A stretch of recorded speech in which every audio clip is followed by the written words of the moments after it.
What's up guys, welcome back to the channel. It's your boy Doc Doolett. Today we are going to be making some coffee Air Force One sneakers fresh from StockX. This process is going to take 3 to 4 hours or so, and we'll get into that. But let me show you everything you are going to need for this project. Coffee, acetone, of course your forces, some Q-tips, and some cotton balls. Honestly, it's a really easy, basic setup. Let's get right into it. The audio did not sound good, so I have to do a voiceover and re-record everything. Of course, I laid down a bag because I was told that acetone will damage wooden surfaces. At least that's what Sarah told me. So first thing you do is take the laces out, of course. I was really hesitant to even do this process because seriously, these forces look so clean. As you can see here, I'm getting around the edges, and getting around the edges is very important because you're removing that top coat finish so that the coffee can actually adhere to the shoe itself and it won't come off. In other videos, I've seen that people have done a really poor job at getting around the edges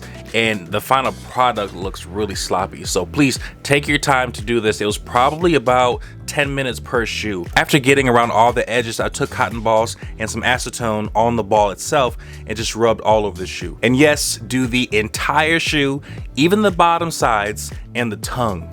The acetone was making my skin feel a little weird, so I put on some gloves. I'm not sure what that's about. I didn't have a rash or anything afterwards. It just felt weird. It was still very cold on my skin even with the gloves on, but at least I felt a little better about the whole process.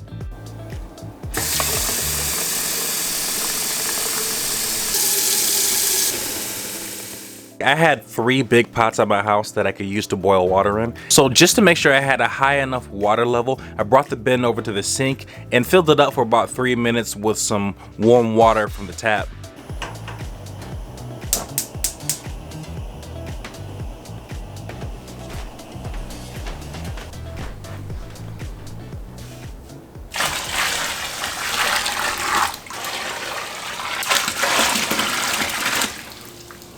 Really does not matter what kind of coffee you use. I use Folgers 100% Colombian coffee. The biggest thing you want to make sure is that you have at least 24 ounces of ground coffee. And of course, I've got some Cafe Bustelo just to kind of supplement the coffee. I wasn't able to get a big can of Cafe Bustelo, so I got my 24 ounces of Folgers, a little brick of Cafe Bustelo, mixed them together, bada bing, bada boom, and we got it.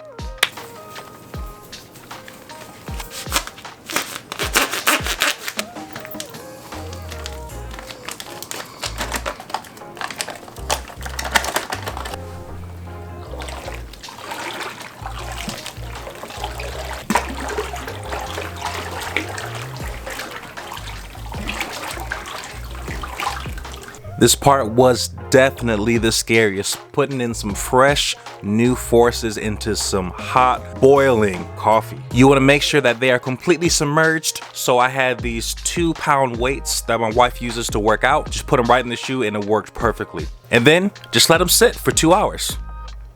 So even after 2 hours of them sitting in there, the water was still very hot, so be careful getting these shoes out. Take them to the sink and rinse them off. You can definitely use some soap. I recommend using some dish soap. Dawn worked fine for me, but I'm sure you can use any soap that you have. Wash them thoroughly, make sure they're clean. After you make sure they are thoroughly washed, check and see if there are any spots that the acetone didn't get and the coffee isn't sticking as good. It's an easy solution. Just go ahead and get some more acetone with the Q-tip and rub it on some more so you can get that top coat off, then dunk them in for another 2 hours. It's gonna have to sit for at least 2 hours. Clean them off again, and once you're good with the way it looks, just put them somewhere to dry. Make sure you got some airflow, and they should be good in a few hours after that. And this is how they turned out the next day. I don't know about y'all, but this vintage look is sick. There's some coffee still left on the cloth part of the shoe, but after washing it again, it came right off. So let me know what you think. Should I get some black laces, brown, rope laces? Let me know in the comments. I'll see y'all in the next video.